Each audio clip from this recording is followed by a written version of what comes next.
Biochemistry. It is a branch of chemistry. ये chemistry की एक शाख है in which we study, जिसमें हम पढ़ते हैं the structure, composition and chemical reaction. यानी इसमें भी हम structures के बारे में, composition के बारे में, chemical reactions के बारे में पढ़ते हैं। किनकी? वो सब्सटेंसेस जो जानदारों के अंदर पाए जाते हैं, जिंदा जानदार चीज़ों के अंदर पाए जाते हैं, इन पौधों, जानवरों, ऐसी चीज़ों के अंदर पाए जाते हैं। ये एक बड़ी अहम ब्रांच है। इसके ज़रिए हम अपनी खुराक और मेडिसिन्स पर बहुत ज़्यादा काम कर सकते हैं और इससे बहुत सारी चीज़ें हासिल भी करते हैं। स्कोप यानी इसकी अहमियत, its cover all chemical process. इसमें तमाम कभी प्रोसेस आ जाते हैं। कौन से? इन लिविंग ऑर्गेनिज्म, जो जानदारों के अंदर हो रहे होते हैं, क्योंकि जानदारों के अंदर भी केमिकल रिएक्शंस हो रहे होते हैं ना, तो उन तमाम रिएक्शंस को समझने के लिए ये इस्तेमाल होते हैं। Such as synthesis and metabolism of biomolecules के, यानी जानदारों के अंदर बायोमॉलिक्यूल्स कैसे बनते हैं और मेटाबॉलिज्म करके टूटते कैसे हैं, जैसे कार्बोहाइड्रेट्स के बारे में, प्रोटीन्स के बारे में, फैट्स के बारे में, ये ह्यूमन बॉडी के अंदर बनते हैं और जो है ना कंज्यूम होते रहते हैं।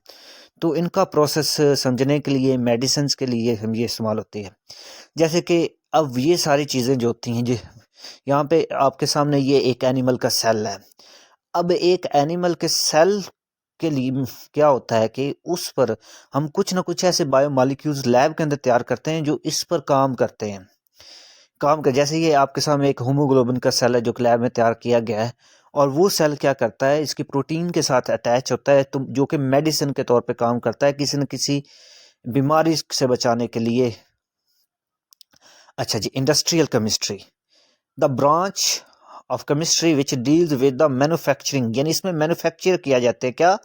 केमिकल कंपाउंड्स, केमिकल्स, यानी इसमें मुख्तलिफ किस्म के केमिकल कंपाउंड्स होते हैं ऑन कमर्शियल स्केल, यानी सनती पैमाने पर आगे बेचने के लिए, जिसको बेचकर आप बड़े पैमाने पर कारोबार कर सकें।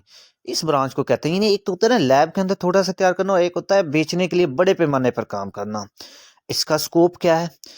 इसका स्कोप यह है कि इसमें तमाम मैन्युफैक्चरिंग बेसिक्स केमिकल्स आते हैं, जैसे ऑक्सीजन होगी, क्लोरीन होगी, अमोनिया होगी, caustic soda, nitric acid, sulphuric acid, यानी वो तमाम ये प्रोडक्ट्स हैं जो केमिकल्स जो आगे दूसरी ज़िंदगी की चीज़ों को उनको बनाने के लिए इस्तेमाल होते हैं, मेडिसिन बनाने के लिए, सोप बनाने के लिए, डिटर्जेंट्स बनाने के लिए, कपड़ा बनाने के लिए, ये वो बेसिक रॉ मटेरियल के तौर पे इस्तेमाल होते हैं। तो इसका मतलब है कि ये बड़ी एक अहम ब्रांच है हमारी, जिसके अंदर हम क्या करते हैं, इन चीज़ों को इस्तेमाल करते हैं।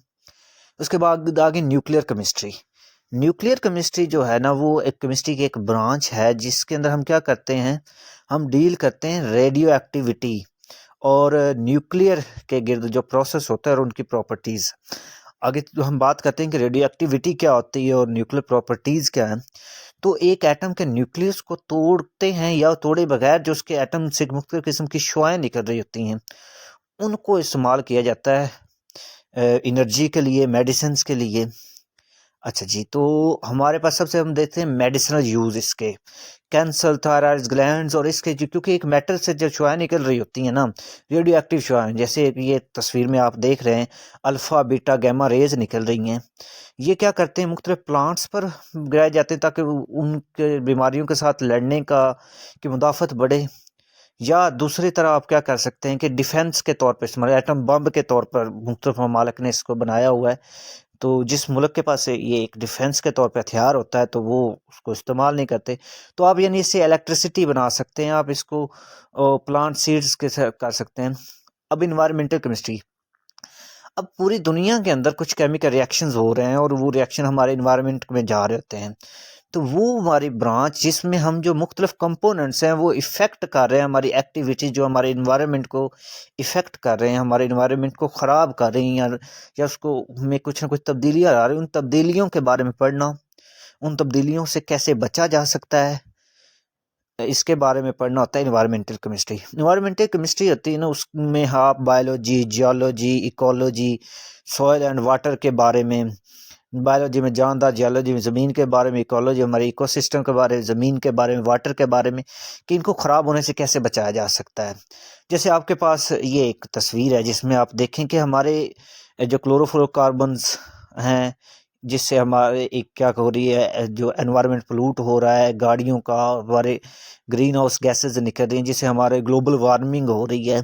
तो एक केमिस्ट्री की ये जो ब्रांच है वो हमें बताती है कि किस तरह हम रिड्यूस कर सकते हैं इन सारी चीज़ों को और ह्यूमंस को इस प्लेनेट पर बचा सकते हैं। तो केमिस्ट्री की वो ब्रांच जिसमें हमारे इन्वायरमेंट को बचाने का पड़ा जाता है। एनालिटिकल एनालाइज नाम से मशहूर है कि इसमें किस चीज़ का एनालिसिस किया जाता है, तज्जिया किया जाता है, सेपरेशन की जाती है। तज्जिया कैसे करते हैं, दो मुख्तलिफ चीज़ों को अलग अलग किया जाता है और उनकी सैंपल की आइडेंटिफिकेशन की जाती है कि इसमें क्या क्या चीज़ मौजूद है। तो केमिस्ट्री में मुख्तलिफ कंपाउंड्स को जब हम चेक करना होता है कि इसमें क्या क्या मौजूद है, तो हम उसका एक सैंपल लेते हैं और सैंपल को क्या करते हैं, चेक करते हैं कि इसमें क्या, जैसे हम ब्लड देते हैं, अपना ब्लड सैंपल देते हैं। अच्छा, इसका स्कोप क्या है कि इसका बहुत ज़्यादा स्कोप है, जैसे ये फूड्स के अंदर, वाटर के अंदर, एनवायरमेंटल क्लिनिकल एनालिसिस के, यानी फूड्स मुख्तलिफ़ किस्म की जो हो रहे हैं हमारे लिए बेहतर है, नहीं बेहतर है, पानी प्योर है, नहीं प्योर है, एनवायरमेंटल में कोई चीज़ें आई हैं, नहीं आई हैं, या क्लिनिकल एनालिसिस कि हम जब भी अपनी किसी बीमारी का तज्ज़िया करवाते हैं तो ये तमाम चीज़ें किसके अंदर आती हैं, एनालिटिकल केमिस्ट्री के अंदर आती हैं। एक एनालिटिकल कीमिस्ट जो होता है वो क्या करता है, आइडेंटिफाई करता है एक सैंपल के अंदर मुख्तलिफ चीज़ों को सेपरेट करके।